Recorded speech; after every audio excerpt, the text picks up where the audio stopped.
Bonjour, je m'appelle Yann Chabot. Je suis copropriétaire de Espace Nectar Yoga avec Mireille Bourque à Saint-Sauveur. J'aime beaucoup enseigner plein de façons de faire notre yoga, donc que ce soit le yin yoga, le yoga nidra et le kundalini, qui est d'ailleurs une de mes passions. Le kundalini, pour moi, ça a été une découverte il y a à peu près 6 ans de ça.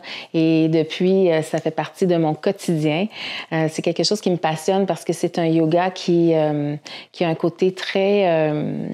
comment dire, il y a un côté très spirituel, il y a vraiment une quête à transformer pour se rapprocher davantage de notre nature véritable. Et c'est ça qui me plaît beaucoup. En même temps, on transforme rapidement nos états intérieurs. Donc, c'est vraiment un yoga qui est très puissant et qui mérite d'être découvert.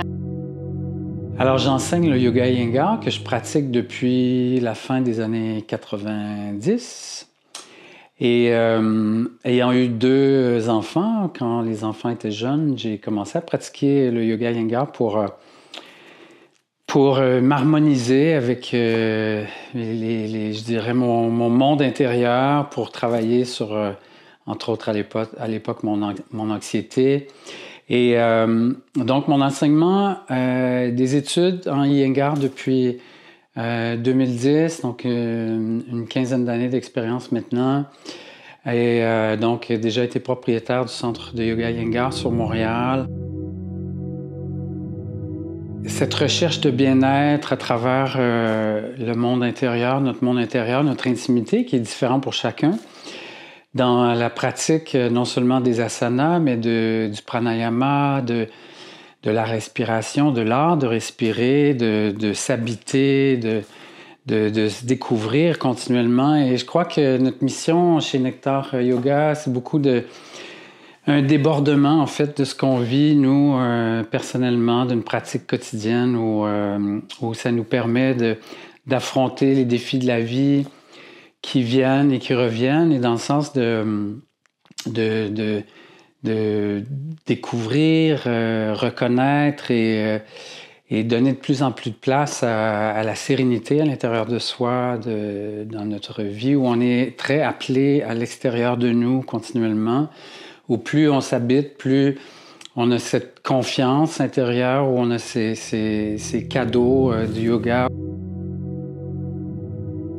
Alors pour moi, le yoga, tout d'abord, c'est une rencontre avec soi. C'est vraiment un moment où on vient vraiment comme se découvrir. C'est comme un voyage intérieur. Puis, alors quand je fais ma pratique personnelle, c'est comme ça que je le vis. Mais quand je l'enseigne, mais je le vis comme ça, mais je le vis aussi la rencontre avec l'autre. Et pour moi, ça, c'est vraiment important, la relation que j'établis avec toutes mes yogis, mes yoginettes qui viennent à mes cours. Il y a comme quelque chose dans le lien qui est important. C'est comme vraiment une rencontre. Moi, je le vois vraiment comme on s'est donné rendez-vous pour partager une expérience où on va se découvrir dans tout notre potentiel, dans tout ce qu'on a de plus beau, de retoucher à notre nature véritable, parce que bon, on sait que on a appris plein de choses, on a été conditionnés, etc. On a été formatés un peu, si on peut dire. Et en fait, le yoga, ça nous permet d'aller déconstruire tout ça, s'éloigner de tout ce qu'on a pu croire qui nous a limités, pour nous rapprocher davantage de tout notre potentiel qui est illimité. Fait que pour moi, le yoga, c'est vraiment un beau moment, un moment sacré. C'est vraiment précieux. Je le vois vraiment comme ça. Puis je suis tellement heureuse de partager cette passion-là avec Yann, parce que pour nous, c'est vraiment une façon d'être, c'est un mode de vie. C'est même pas... oui, il y a les asanas, mais les asanas, ça vient juste supporter quelque chose de beaucoup plus grand. Pour moi, c'est comme si on passe par le corps physique pour venir intégrer des qualités, des façons de pouvoir vivre notre quotidien. Puis comme Yann le mentionnait tout à l'heure, c'est de pouvoir choisir le bonheur, choisir d'être heureux.